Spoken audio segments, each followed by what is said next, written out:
नमस्कार, आप सभी का हमारे चैनल जय गुरुदेव उत्तराखंड पर एक बार फिर से बहुत बहुत स्वागत है। आशा करते हैं कि आप सभी स्वस्थ होंगे। इसी कामना के साथ आइए बिना देर किए हुए लेकर चलते हैं आपको आज के अद्भुत विशेषांक की ओर।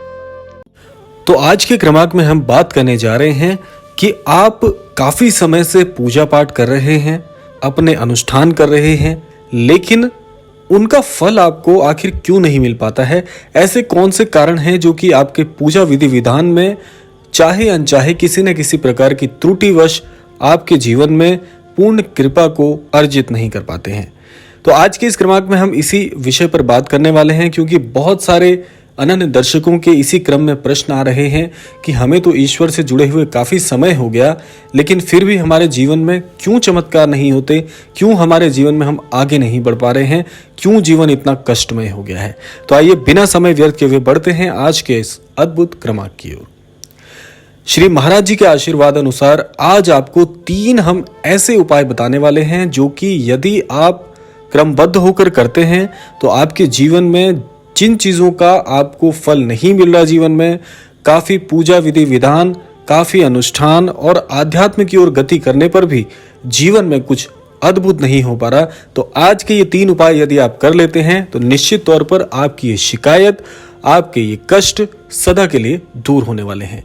तो आइए बढ़ते हैं पहले उपाय की ओर। देखिए, पहला उपाय बताने से पूर्व मैं आपको एक बात अवश्य बताऊंगा कि यदि आप चाहते हैं कि हमारे जीवन में किसी न किसी प्रकार के बड़े चमत्कार घटित हों, हम जीवन में आगे बढ़ सकें, सच्चा मार्गदर्शन मिल सके, तो एक बात का आपको ध्यान करना है कि आध्यात्म का एक ही मार्ग है, वह है भक्ति मार्ग। आप जीवन में पूजा विधि विधान अनुष्ठान से अपने आप को जोड़ के रखेंगे तो आपको जीवन में कष्ट नहीं आएंगे। अब बात करते हैं वो कौन सा उपाय है जो आपको करना चाहिए। पहला उपाय आपको यह करना है कि पूरे दिन का, इस पूरे जीवन का सबसे अद्भुत जो क्षण होता है, जिस समय ईश्वर अपनी ऊर्जाएं प्रत्यक्ष रूप से इस धरा पर भेजते हैं, वह काल होता है ब्रह्म मुहूर्त का काल। ब्रह्म मुहूर्त के काल में अलग अलग लोगों ने अलग अलग प्रकार से इन बातों को कहा है, लेकिन ब्रह्म मुहूर्त का जो उचित समय होता है वह हमारे भारतवर्ष में प्रातःकालीन 3 बजे से लेकर 5 बजे तक का समय बहुत बहुत अनुकूल माना गया है। अगर आप ब्रह्म मुहूर्त काल में सुबह उठकर ईश्वर को पहली पूजा, पहली विधि और पहले अनुष्ठान प्रेषित करते हैं तो ये वो समय होता है जब आप सोचिए, मैं आपको बड़े ही आसानी से इस बात को बताता हूं कि आप सोचिए जब ईश्वर की संपूर्ण ऊर्जा इस धरा पर पड़ रही होती है, उस समय यदि आप जागृत अवस्था में ईश्वर को नमन करते हैं, ईश्वर से प्रार्थनाएं करते हैं, तो उस समय ईश्वर का आपके साथ प्रत्यक्ष संबंध है वो स्थापित हो जाता है। और इस प्रत्यक्ष संबंध में आपकी जो बुद्धि होती है, क्योंकि देखिए जो इस संपूर्ण सृष्टि में ऊर्जा विराजमान है वही ऊर्जा आपके अंतर्गत भी विराजमान है, तो ऊर्जा से ऊर्जा का मिलन यानी आत्मा से परमात्मा के मिलन का वे सबसे अनुकूल समय होता है ब्रह्म मुहूर्त का काल। इसीलिए ब्रह्म मुहूर्त के काल को हमारे धर्म शास्त्रों में भी बहुत बहुत उत्कृष्ट स्थान प्राप्त है।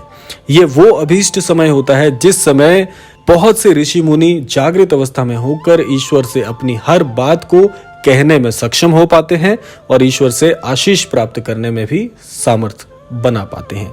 तो इसीलिए ब्रह्म मुहूर्त को अपना कर देखिए, इस विशिष्ट समय काल में आप जागृत होकर देखिए तो आप पाएंगे कि आपके जीवन में बहुत सी परेशानियां स्वतः ही दूर हो जाएंगी।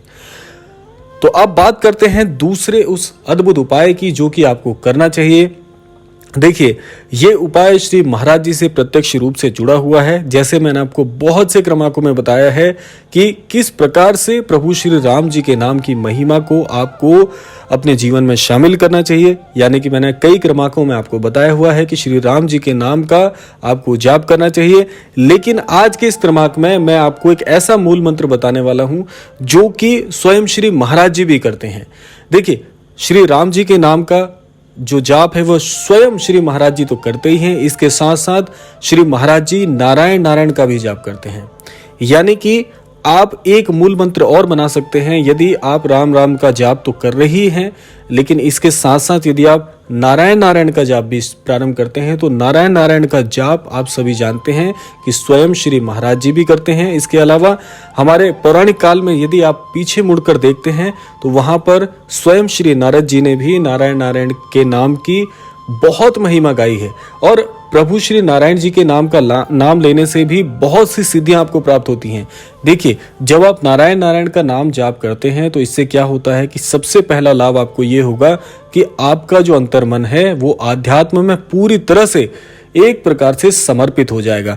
जिन लोगों को ये शिकायत होती है कि हम अपने जीवन में आध्यात्मिक तो बनना चाहते हैं लेकिन इस भौतिक संसार में हम खो जाते हैं, तो नारायण नारायण का जाप करने से आपके जीवन में एक परिवर्तन तो बहुत बड़ा आने वाला है कि आपको एक ऐसी दृष्टि मिलेगी जिसमें भौतिक जगत आपको अलग दिखाई देगा और उसी प्रकार से ये जो आध्यात्मिक जगत है इसमें आप दोनों में भिन्नता करने में पूर्ण रूप से सक्षम हो पाएंगे। और ये सबसे अद्भुत चीज होती है कि जब आप भौतिक जगत और आध्यात्मिक जगत को अलग अलग दृष्टि से देखना प्रारंभ करते हैं तो समझ लीजिए कि आप जीवन में जो भी सिद्धि प्राप्त करना चाहते हैं उसके लिए आपका मार्ग प्रशस्त हो जाता है। तो इतनी शक्ति है प्रभु श्री नारायण जी के नाम में।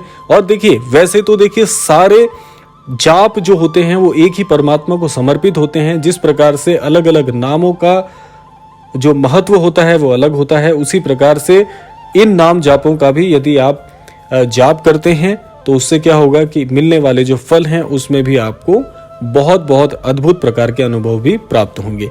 तो इसीलिए आप जीवन में नारायण नारायण के नाम का भी जाप कर सकते हैं, जो कि बहुत बहुत उत्कृष्ट है, बहुत अद्भुत है। आपके जीवन में अनेकों आशीर्वाद ये लेकर आएगा। तो ये जाप भी आप अपने जीवन में जोड़कर रखिएगा।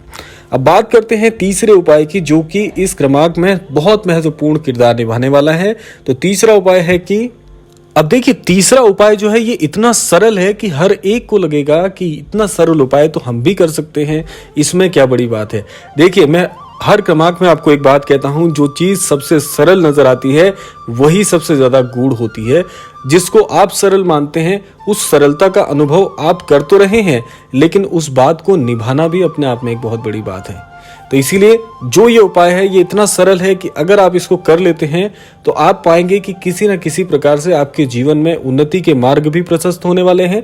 साथ साथ आपको आध्यात्म के प्रति रुचि भी बढ़ेगी, क्योंकि जब तक रुचि नहीं होगी तब तक आप आध्यात्म में गति नहीं कर सकते हैं। अब तीसरा उपाय क्या है यह सुनिएगा कि देखिए, प्रत्येक व्यक्ति चाहता है कि मैं ईश्वर को अपनी पूजा आराधना और विधि से प्रसन्न कर लूं, लेकिन समय के अभाव के चलते हम ये कार्य नहीं कर पाते हैं। तो पहले उपाय में तो मैंने आपको बताया कि ब्रह्म मुहूर्त में जागृत होना है और साथ साथ पूजा प्रेषित करनी है। लेकिन कई लोगों की यहाँ पर भी शिकायत होती है कि हम ब्रह्म मुहूर्त में नहीं उठ पाते या किसी कार्य के चलते हम असमर्थ हैं उस पूजा को करने में। तो क्या कोई ऐसा मार्ग हो सकता है जिससे हमें ब्रह्म मुहूर्त की पूजा का ही लाभ मिल सके? तो बिल्कुल आपके लिए ये तीसरा उपाय बहुत महत्वकारी है। इसमें आपको क्या करना है कि आपको प्रातःकालीन पूजा अगर नहीं कर पा रहे हैं तो संध्याकालीन पूजा अवश्य करनी ही करनी है, ये नियम बना लीजिए। क्योंकि पूरे दिन में ब्रह्म मुहूर्त के अलावा एक ऐसा समय और होता है जिस समय आपको बहुत अद्भुत लाभ होते हैं उस पूजा के। ये पूजा है संध्याकालीन आरती, संध्याकालीन पूजा, संध्याकालीन ईश्वर की आराधना करना। संध्याकालीन का समय जो होता है वो सूर्यास्त के बाद का माना गया है। तो सूर्यास्त के बाद की जो पूजा होती है उसमें अवश्य आपको पूर्ण रूप से अपने अंतर्मन की बात ईश्वर से कहनी है। जिस भी प्रकार से आप पूजा विधि विधान कार्य करते हैं, सबकी पूजा विधि विधान अलग अलग होते हैं, लेकिन सबसे बड़ा महत्व है कि आप पूजा करिए तो सही। इसीलिए संध्याकालीन का समय उन लोगों के लिए बड़ा उपयुक्त है जो ब्रह्म मुहूर्त में नहीं उठ पाते हैं या किसी कारणवश ब्रह्म मुहूर्त की जो पूजा है उसको करने में असमर्थ हैं। इससे आपको मैं बता दूं कि उतना ही लाभ मिलेगा जितना ब्रह्म मुहूर्त की पूजा का मिलता है, क्योंकि संध्याकालीन आरती जो होती है वो हमारे शांत मन से होकर गुजरती है और ईश्वर के चरणों को पूर्ण रूप से स्पर्श करके उन्हें हमारी याद दिलाती है। तो इसीलिए ये 3 उपाय जो मैंने आपको बताए हैं, अगर ये 3 उपाय आप कर लेते हैं तो श्री महाराज जी की अद्भुत कृपा तो आपको मिलेगी ही, साथ साथ आध्यात्म में गति करने वाले लोगों की जो अभी तक की अपेक्षाएं हैं वो भी पूर्ण होती हैं। तो आज का ये अद्भुत क्रमांक यहीं पर समाप्त होता है। आशा करते हैं इस क्रमांक से आपको अवश्य ही कुछ महत्वपूर्ण जानकारी प्राप्त हुई होगी। इसी कामना के साथ विदा लेने का समय आ गया है। विदा लेने से पूर्व समय है प्रार्थना का। यही प्रार्थना करना चाहूंगा कि श्री महाराज जी आप सभी को सन्मति प्रदान करें, सद्बुद्धि प्रदान करें, इस संपूर्ण सृष्टि का, इस संपूर्ण लोक का कल्याण हो। इसी कामना के साथ विदा लेते हैं। मिलते हैं अगले क्रमांक में। तब तक के लिए जय श्री राम, जय गुरुदेव, जय उत्तराखंड।